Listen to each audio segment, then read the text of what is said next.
Okay folks, welcome back. So in this video I'm going to try something a little bit different here. Our videos up until now we've been not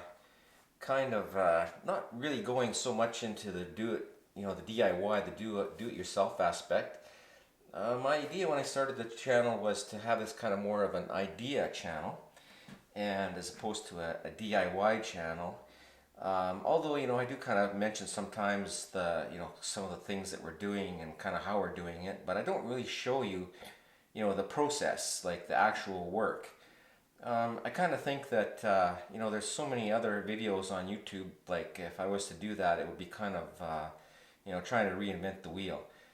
So for example here we have a hole in the wall. There's a door that comes back here, and so this is a very typical kind of a repair. This is where the doorknob has gone through the wall. The doors come back and slammed it, and you end up with this. And so I'm just gonna go through this and show you how I will fix this. And so this is like really hands-on stuff, and I'm just curious to know, like, are you interested in this kind of content?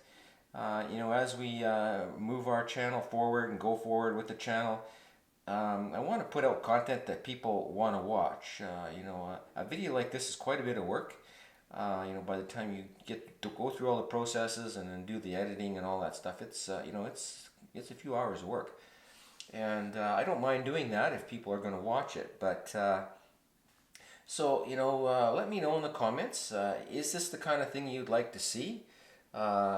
Or are you okay with what we've been doing? Which again has just been sort of trying to give you ideas of things that you can do to renovate your home and make it nicer.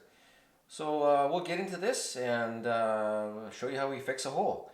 So what I've done here is I've just laid out some layout marks with the pencil, and just some square marks. And what I'm going to do now is take and cut this out.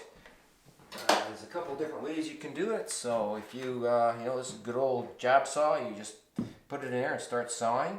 When you do this, you have to be careful that there's no wires or anything back in there. So you have to be a little bit, proceed gingerly with this so that you don't, get into trouble.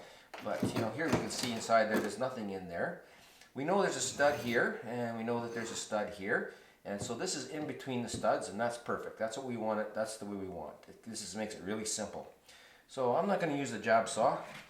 I have one of these guys. This is a multi-tool or oscillating tool, and this is a really handy tool to have. And it's a tool that I didn't buy for years and years. I thought this was kind of a gadget tool, and I didn't think much of it. And all of a sudden one day I thought, I'm going to give this a try. I went and bought one. This one is a cordless one. It runs off of a battery, and I love this little tool. It's been so helpful. I would highly recommend it.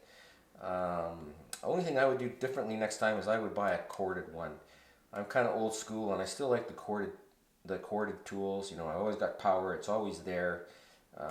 This battery thing, unless you have more than one battery. But these batteries are expensive. It only came with the one. So mind your ears. I'm going to show you. We're going to get into this and saw this out.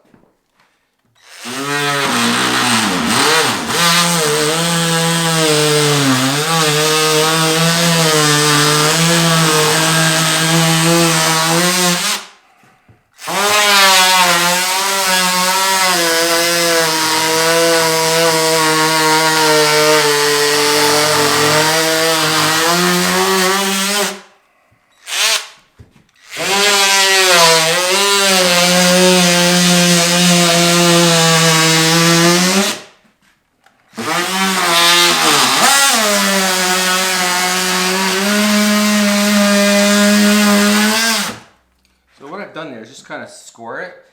It's easier to keep straight, so now I'm just going to go back in and just make the cut.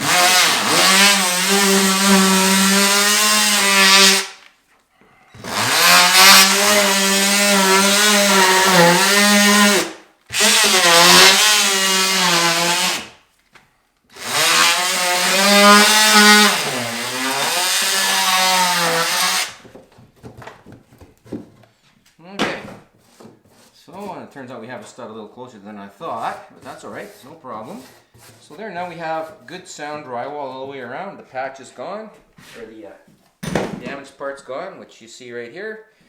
All right, so now what we want to do is we need to have something to attach a patch to there. So what I have is just a piece of plywood that I've cut. I have found that something that's not too thick works better, like better than say like a 2x4. The thickness of this is better. I also like to use plywood because plywood doesn't tend to split and crack on you. Is, you know, if you use like a 1x4 or something, that can you know, that can crack on you. So we just slide this in here like this. Okay. And we're just going to run a screw in here.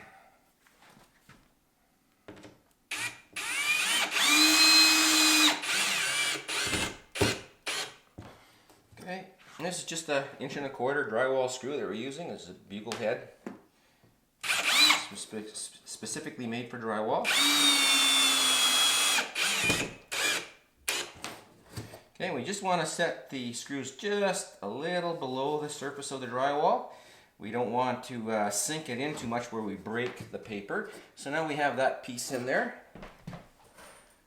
Okay, and I've cut a piece of drywall, and so it doesn't matter. This is just a piece of scrap drywall that I took from somewhere else. What's key here is that it's the same thickness. Okay, and this is just going to pop in here like this. And we're simply going to screw this to that piece of wood that we put in there. Now you can see that it's a bit smaller than the opening, and that's actually preferable to having it tight. It's actually good if you have a bit of a gap around here.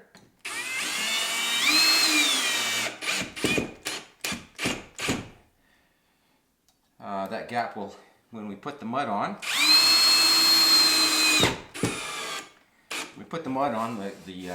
the mud is going to squish into that gap, and it's going to like bond everything together. All right. So now that we've got it that far, and you see all these little holes here, don't worry about those holes. Somebody took tack and tacked this. When we get done with all of this, that's all going to get filled in. You'll never see it. So basically, what you want to do now is you just take some drywall mud. All right, and you just go over like this. You want to squish it into that gap.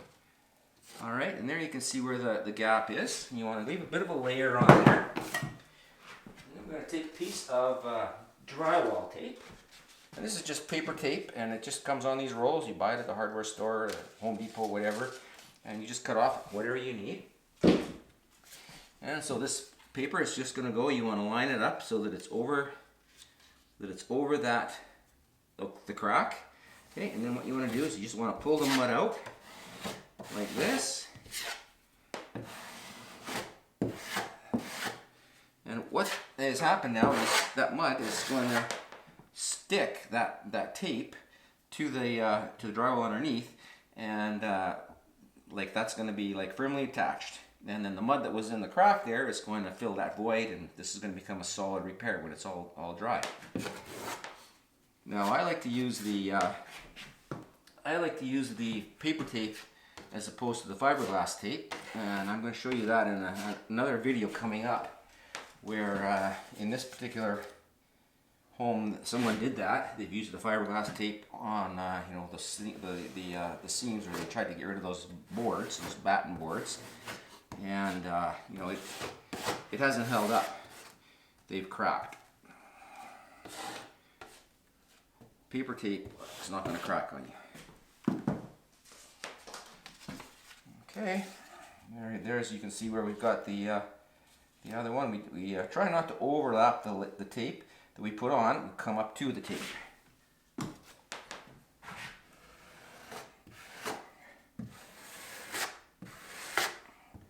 And you see I'm just getting all the excess mud out from underneath of it. That's all I'm doing. So there, I want to pull that up so that it's close to it.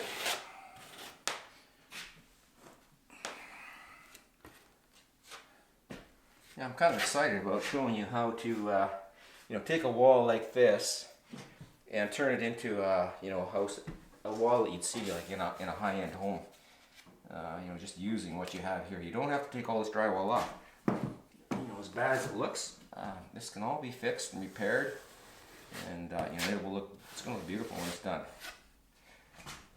Okay, so you can see I'm just kind of pulling the excess mud out of there. Okay, and there you go. You see that's all been filled underneath there. All right. So now what I'm going to do is I've taken a wider trowel.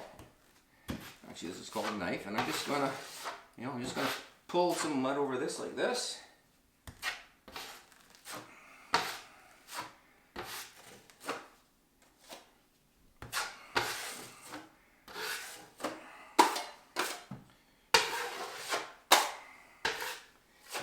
Don't try and get this too smooth. Don't worry about it. This is just the first coat.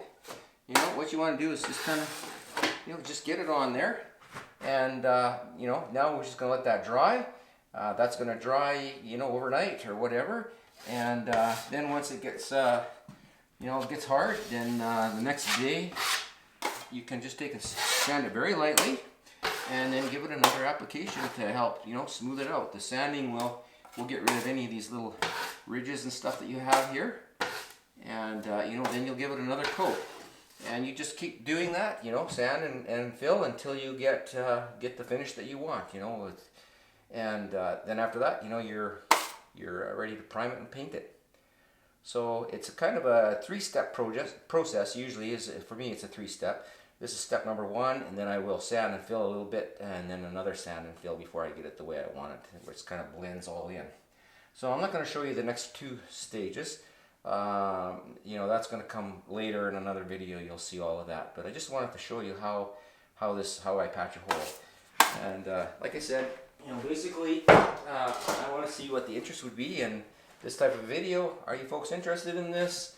If you are, I'll start doing some more, kind of more DIY type videos. But honestly, if you want to know how to patch a hole in drywall, there's probably hundreds of videos on YouTube that will show you this process. But if that's something you want to see on this channel, let me know in the comments. I really appreciate that. Thanks for watching, folks.